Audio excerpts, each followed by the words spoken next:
If you are going 55 miles per hour, you will need more than how many feet to safely pass another vehicle? A. 1,600 feet. B. 800 feet. Circa 400 feet. D. 200 feet.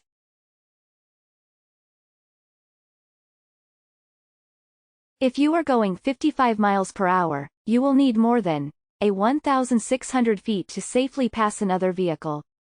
At highway speeds of 55 miles per hour, you will travel approximately 800 feet every 10 to 12 sections. This means that you'll need at least twice that distance, or about 1,600 feet, to pass another vehicle safely. When making a pass on a two-lane highway with traffic moving in opposite directions, you'll also need to take into account oncoming traffic. What is a turnout area? A. An area on narrow roads to allow other vehicles to pass. B. An area on narrow roads to make a U-turn. C. A lane for turning. D. A rest area.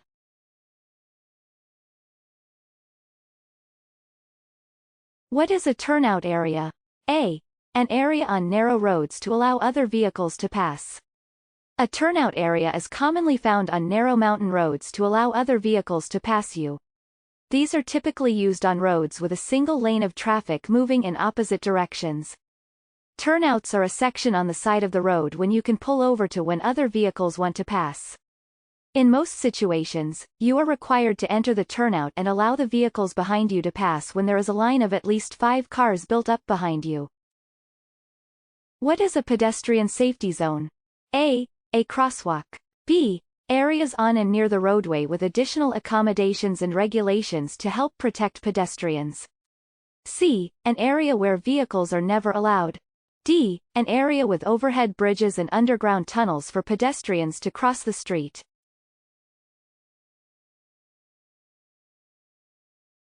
What is a pedestrian safety zone? B. Areas on and near the roadway with additional accommodations and regulations to help protect pedestrians.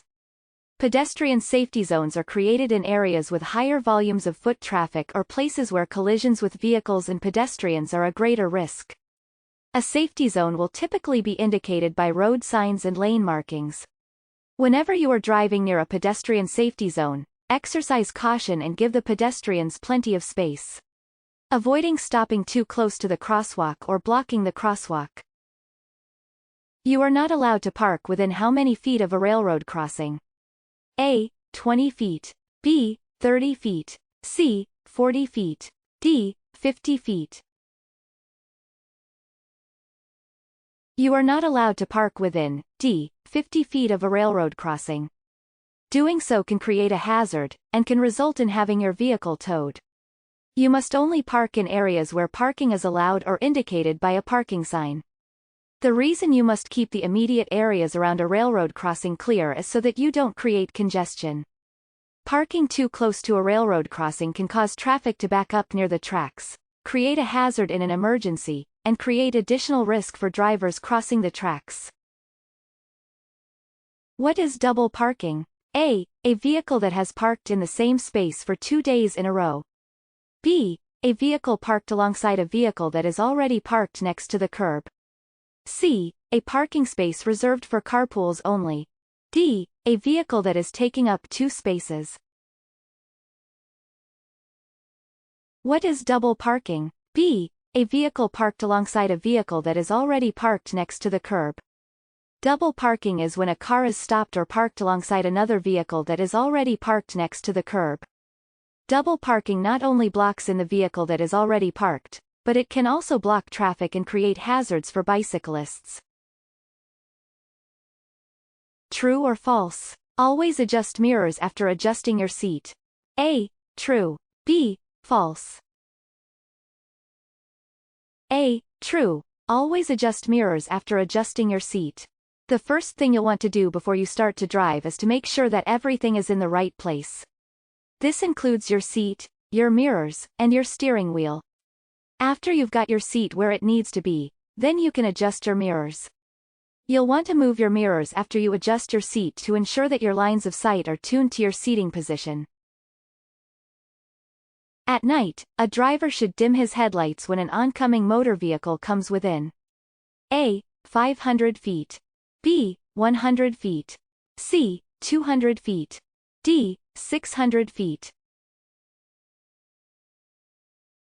At night, a driver should dim his headlights when an oncoming motor vehicle comes within A. 500 feet.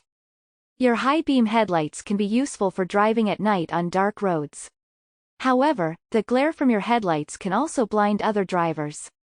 Most high-beam headlights have a range of about 450 feet or about twice as far as your low-beam headlights. Whenever an oncoming vehicle is within 500 feet of you, your low-beam's headlights should be on. The average large truck traveling at 55 miles per hour can take almost how many feet to stop? A. 200 feet. B. 400 feet. C. 600 feet. D. 800 feet.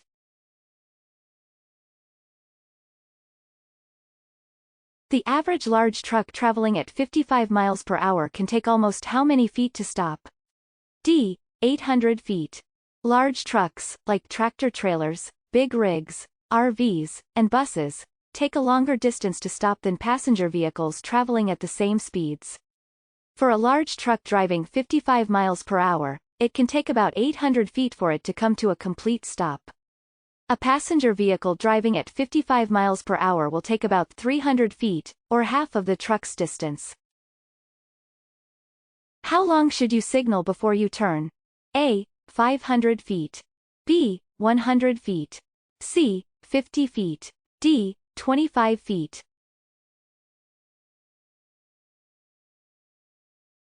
How long should you signal before you turn?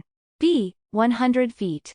Your turn signals, or hand signals, are one of the most common ways you'll communicate with other drivers, bicycles, and pedestrians on the road.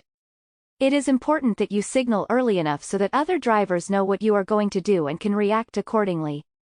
At lower speeds, under 45 miles per hour, you should use your turn signals at least 100 feet before you need to make your turn or change lanes.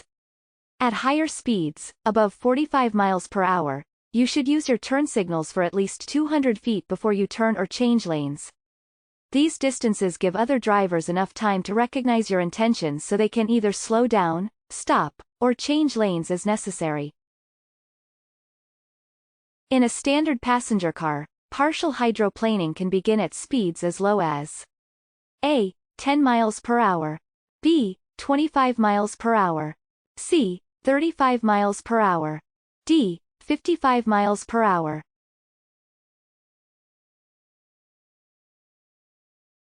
In a standard passenger car, partial hydroplaning can begin at speeds as low as C. 35 miles per hour.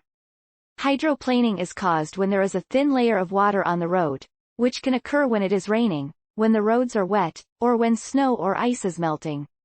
If you drive too fast over these wet surfaces, your vehicle's tires can actually lift off of the surface of the road and begin to ride on top of the thin film of water. When this happens, you will experience a total loss of traction and you will have little to no control over your vehicle. Great job! Here are some of your next steps to getting your learner's permit or driver's license. Read and study the official driver handbook from your state DMV. Take more free practice tests at puedomanejar.com. Gather all your necessary forms and documents before you visit the DMV office. Before you know it, you'll be driving in your very own car all by yourself. puedomanejar.com. Free DMV practice tests and much more to help you pass your real exams. Visit us today.